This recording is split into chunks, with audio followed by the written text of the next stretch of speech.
All right, welcome to today's explainer. We are diving into a massive, absolutely crucial topic today that is basically on the minds of every single business leader and professional right now: the true business value of artificial intelligence. Look, a lot of the conversation out there kind of treats AI as just, a slightly better software upgrade, like a faster IT tool to help us type emails or crunch some numbers. But honestly, that misses the point entirely. What we're actually experiencing is a fundamental paradigm shift in how businesses operate, how they structure themselves, and most importantly, how they generate value. So if you want to understand what your job or your company is going to look like in the next few years, you really need to understand this shift. Let's get into it. Here's our roadmap for today. We're going to cover the new technology supercycle, the shift from IT to AI, the transformation of organizational structures, AI as a knowledge multiplier, and finally, a real-world case study on IKEA's innovation. Section 1. The new technology supercycle. Zooming out for a second, technology doesn't just inch forward in a straight line, right? It actually moves in these massive 40 to 50-year super cycles that completely disrupt economic systems and social structures. We can trace this evolution incredibly clearly. Think back to the early 1990s with Web 1.0. This was the era of static information. You logged onto the internet, read a page, and, well, that was pretty much it. Then, right around the late 2000s, we shifted into Web 2.0. This was the era of interaction, mobility, the whole platform economy. Think of giants like Airbnb or ride-sharing apps that connected users with physical assets. But today, in the 2020s, we're transitioning into Web 3.0. And this isn't just about faster internet connections. No, this is the era of AI and knowledge processing. Section 2. IT versus AI, a fundamental shift.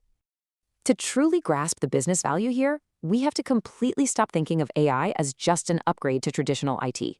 They operate on entirely different structural levels. Traditional IT is an information system. It's deterministic, meaning if you input a specific command, you get a predictable, determined output. It scales information and access. But AI is an intelligent system. It's probabilistic. It doesn't just follow a static, rigid rulebook. It actually understands semantics and context. Instead of just structuring data, an AI agent can take a goal, figure out the context of the problem, plan a series of actions, execute them, and then evaluate the feedback. It processes actual knowledge, not just raw data. So, the crucial point is this. We've spent the last decade hearing that phrase, data is the new oil, right? Well, actually scratch that. Raw data is no longer the ultimate prize because we literally just have too much of it. The real bottleneck now is our human capacity to process all that data. Today, capturing, scaling, and deploying human experience and expertise is the new economic frontier. Knowledge is the new oil. Section 3. Organizational structure transformation. This whole technological shift fundamentally changes the operating model of a business, which leads us to a massive question for any business leader or really any employee today. How exactly does AI reshape the corporate structure? Because, if the way a company processes knowledge changes, the way a company organizes its humans absolutely has to change too.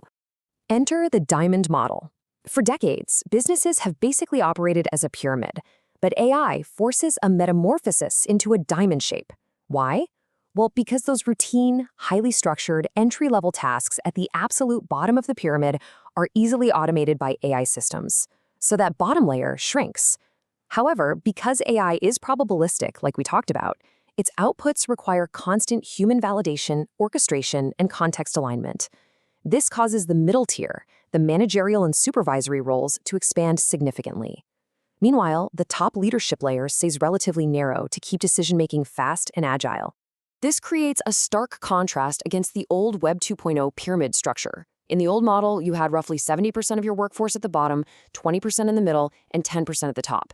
If you wanted to scale up your business, you had to scale your physical labor. You had to hire a massive amount of new entry-level workers. But in the Web 3.0 diamond model, scaling happens entirely through software and outcomes. You aren't paying for hours worked anymore, you're paying for the outcome generated by AI, which is orchestrated by a highly skilled, expanding middle class of workers. Consequently, worker roles are evolving incredibly fast. Back in the 90s, we had information workers who just structured data. Then we evolved into knowledge workers, generating insights from that data. But today, AI is actively eroding that standard knowledge worker role because AI can process that knowledge way faster than we can. Your survival as a human worker depends on evolving into what we call a wisdom worker. This is someone whose expertise lies in deep contextual judgment, ethical evaluation, and the complex orchestration of these AI tools. Section 4, AI as a knowledge multiplier. Now, the way you view AI largely depends on the current state of your workforce. We see a truly fascinating divergence in how global markets are reacting right now. In Western markets, where there's already an abundance of highly trained professionals, AI is often viewed through the lens of substitution. There's this deep anxiety that AI is here to replace the existing experts, leading to a lot of job loss fears. But if we look at emerging regions, like certain markets in Africa, where there's a massive shortage of knowledge workers and professionals, the narrative is completely flipped. Over there, AI isn't a substitute, it's a multiplier. Here's how that multiplication looks in reality, and it's so cool. Startups are extracting the tacit knowledge of rare, highly skilled experts and embedding it into AI agents. They then take local high school graduates, give them just 1 or 2 months of training, hand them a smartphone, and suddenly, boom, these locals can act as field experts. They're out there providing agricultural diagnostics to farmers or acting as advanced math tutors, completely empowered by AI. And if a problem gets too complex, it just gets escalated to the rare human professional. This perfectly demonstrates AI's true power to democratize and multiply knowledge where it's needed the absolute most. Section 5. Case Study, IKEA's Innovation. To show you what this transition to wisdom work looks like in a corporate setting, listen to this stunning real-world example from IKEA in 2024. IKEA rolled out an AI chatbot to handle their customer service inquiries, and it was incredibly effective. Almost immediately, the AI successfully resolved a massive 47% of their total customer inquiry volume. Now, for most companies, the story would literally end right there. They'd celebrate the automation, lay off their human staff, and pocket all the savings. But here is the brilliant plot twist. IKEA chose a totally different path. Because of the chatbot's success, about 8,500 call center workers were suddenly freed up from answering those routine, entry-level questions. IKEA realized that these workers held immense, valuable, tacit knowledge about IKEA products. So instead of firing them, they reskilled them. They transformed these reactive support staff into proactive remote interior design consultants. They essentially moved them from being knowledge workers to wisdom workers.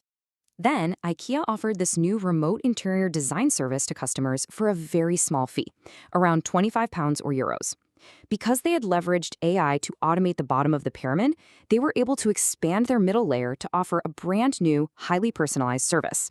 The result? This new initiative generated a staggering $1.3 billion in new revenue by 2025. Yeah, billion with a B. When you compare these outcomes side by side, the paradigm shift becomes absolutely undeniable. If IKEA had taken the traditional Web 2.0 route of just cutting costs and laying off those 8,500 workers, they would have saved approximately $13 million in operational costs. But by recognizing that AI is a knowledge multiplier and reskilling those workers, they created $1.3 billion in new value. That is literally a 100-fold difference. AI isn't just about operational efficiency. It is a game changer for unlocking entirely new avenues for innovation and human expertise. And that brings us to the ultimate takeaway for you right now. The technology supercycle is already shifting the ground beneath our feet. The corporate pyramid is already morphing into a diamond. The routine processing of information is just no longer enough to secure your value in the marketplace. So you really have to ask yourself, are you merely processing information, or are you actively preparing your skills to become the wisdom worker your company will soon desperately need? The future belongs to those who learn to orchestrate AI, apply contextual judgment, and turn data into wisdom. Thanks for joining on this explainer. Keep learning, keep adapting, and I'll catch you in the next one.